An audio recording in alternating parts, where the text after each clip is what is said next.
It's about how to stop acting, really. So you want to strip away all performance and step into the moment that is inherent in the text. So it's about developing sensitivity or receptiveness. It's about your response to the text. So the reason that we start with monologue is because it's good. It's like building up a set of muscles for an actor of receptivity and sensitivity and reactivity. Difficult to say. And so you kind of have to do that with monologue because you don't have anyone else to work off. It's unlike Meisner, where you've got a scene partner. You've got no one to work off except yourself with monologue. So it's a great vehicle for sensitizing to the emotional impulses that you're having, learning how to do that. And once you get strong in monologue with that, then you can take that into scene work. And then, you're kind of cooking with gas.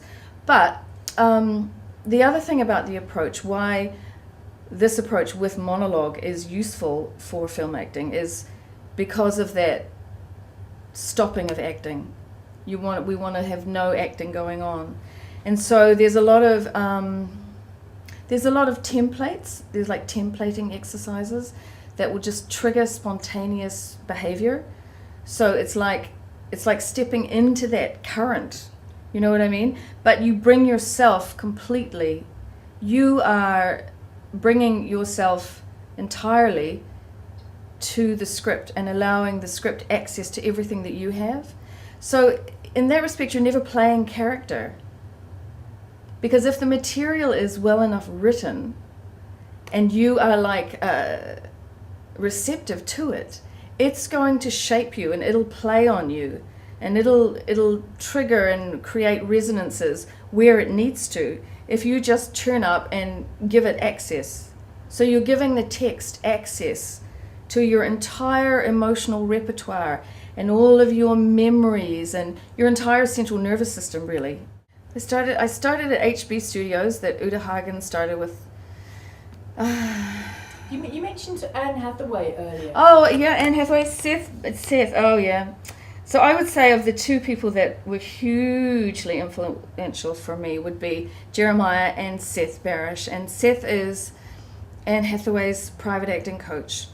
And she, to this day, credits the Barrow Group with where she got her basic craft from. And Seth still is her private coach to this day as well. So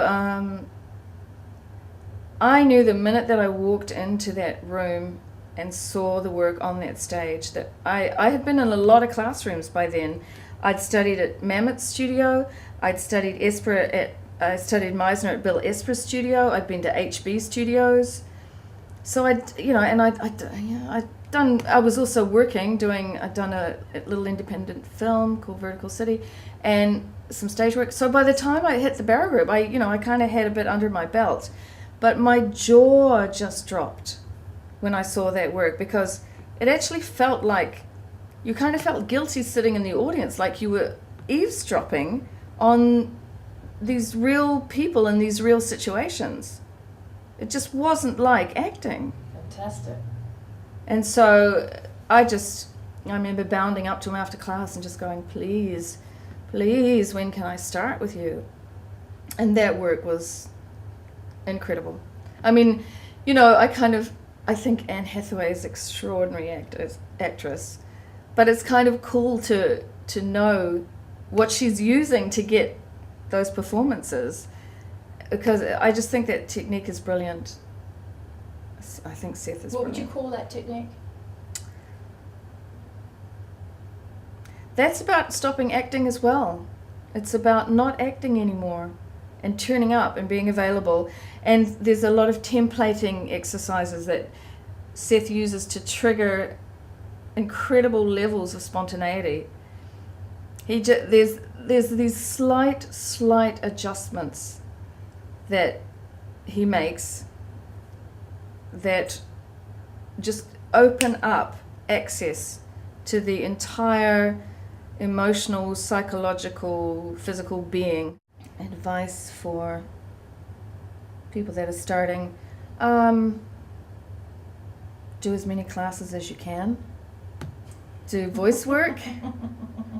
Do movement work. Expose yourself to as many techniques as you feel like exposing yourself to. And because there is no formula, there's no, for me anyway, there's no one method really ever fitted me. I'm the product of a huge amount of different techniques, really. And each one had a different effect on me, and each one helped open up a little bit. And helped me explore a piece of me that I didn't know was missing, really. And so that's important, just to keep sniffing out stuff, keep trying to develop your emotional range as an actor. And there's a quote from Martha Graham, actually, there's an amazing quote that I always give my students, and you'll have to bear with me because I don't know if I've got it completely memorized, but it goes, there is a vitality, a life force, a quickening that is translated through you into action. And because there's only one of you in all time, this expression is unique. And if you block it, it will never exist in any other medium and be lost. The world will not have it. It is not your business to judge how good it is, nor how valuable it is, nor how it compares to other expressions. It is your business to keep it yours, clearly and directly. Keep the channel open. You do not have to believe in yourself or your work. You have to keep open directly to the urges that motivate you. No actor is pleased. There is only a queer divine dissatisfaction, a blessed unrest that keeps us marching and makes us more alive than others.